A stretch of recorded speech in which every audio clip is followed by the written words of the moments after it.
દિવાળીની રજાઓ બાદ જામનગર માર્કેટિંગ યાર્ડ ફરી ધમધમતું થયું। લાપાચમ બાદ આવક અને હરાજી પ્રક્રિયા શરૂ કરવામાં આવી, જ્યારે વરસાદી વાતાવરણને કારણે મગફળીની આવક પર રોક લગાવાઈ।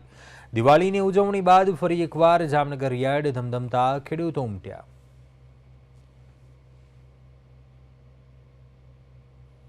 સોમવારના દિવસે શુભ શરૂઆત થઈ ગઈ છે, ત્યારે માર્કેટિંગ યાર્ડ ખાતે 250 થી 300 જેટલા વાહનો દ્વારા ખેડૂતો જુદી જુદી જણસીઓની લઈને અત્યારે આવ્યા છે અને એની હરાજી અને ખેડૂતો પણ આવ્યા છે। ત્યારે ખાસ કરીને વરસાદી વાતાવરણ હોવાના કારણે મગફળીની આવક પર રોક લગાવવામાં આવી છે, જેથી કરીને ખેડૂતોને ખોટું નુકસાન ન જાય।